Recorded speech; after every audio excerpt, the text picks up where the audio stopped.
23শে April প্রথম দফায় নির্বাচন রয়েছে আপনারা জানেন। আর আজকেই নন্দীগ্রাম বিধানসভা আসনের জন্য নিজের মনোনয়ন জমা দিলেন শুভেন্দু অধিকারী। হলদিয়ায় মহকুমা শাসকের দপ্তরে গিয়ে মনোনয়ন জমা দিয়েছেন শুভেন্দু অধিকারী। আর মনোনয়ন জমা দেওয়ার আগে রীতিমতো হুঙ্কার দিয়েছেন তিনি।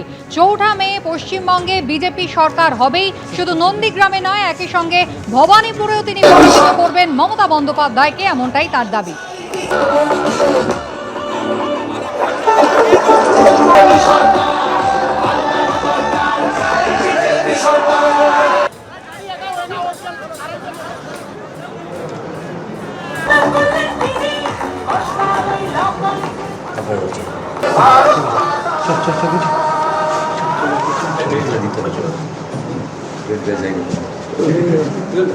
চলো চলো চলো চলো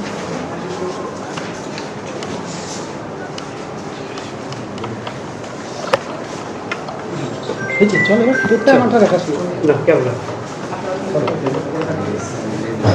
স্টার জ্ঞাপন করব এবং আমি ভারতের সার্বভৌমত্ব।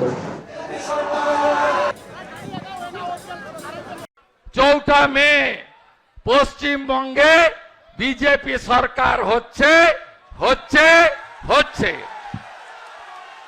আরেকটা কথা দিয়ে গেলাম, নন্দীগ্রামের মতো মমতা ব্যানার্জি ভবানীপুরে হারছেন হারছেন হারছেন। কংগ্রেসের একাধিক আসনে প্রার্থী বদলের দাবিতে বিভিন্ন জায়গায় বিক্ষোভ দেখানো হচ্ছে। একাধিক জায়গার ছবি আপনাদের সামনে তুলে ধরছি। চাচল, মেদিনীপুর, খড়গপুর এবং ডোমকল, এই সমস্ত জায়গায় যাদেরকে কংগ্রেস প্রার্থী হিসাবে দাঁড় করিয়েছে তাদের বদল আনা হোক, এই দাবিতেই কংগ্রেস কর্মী সমর্থকরা তারা বিক্ষোভ দেখাচ্ছেন। মেদিনীপুরের ছবি আপনারা এই মুহূর্তে দেখছেন, যেখানে তাণ্ডব চালানো হয়, রীতিমতো চেয়ার টেবিল ভাঙচুর করা হয়, বিভিন্ন জিনিসপত্র বাইরে ছুঁড়ে ফেলে দেওয়া হয়। অন্যদিকে খড়গপুরে একইভাবে চেয়ার ভাঙা হয় এবং সেখানে কংগ্রেস প্রার্থীরা দাবি জানান যে এই ক্ষেত্রে কংগ্রেস প্রার্থী হিসাবে যার নাম ঘোষণা করা হয়েছে সেই নাম বদল করতে হবে। একই ছবি দেখা গেল মেদিনীপুরেও।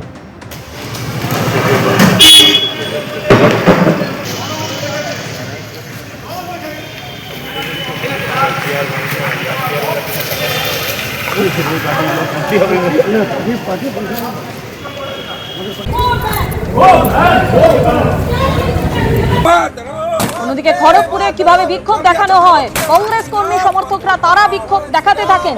এই আসনে প্রার্থী বদল করতে হবে, এই দাবিতে তারা চেয়ার টেবিলও ভাঙচুর করেন।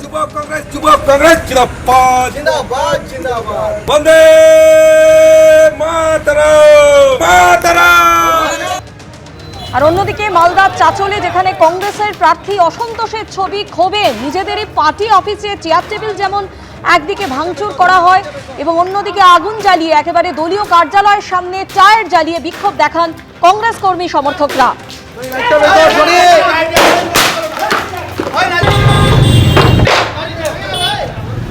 অন্যদিকে ডোমকলে একইভাবে এই অসন্তোষের ছবি দেখা গেল। এবিপি আনন্দ, এগিয়ে থাকে, এগিয়ে রাখে।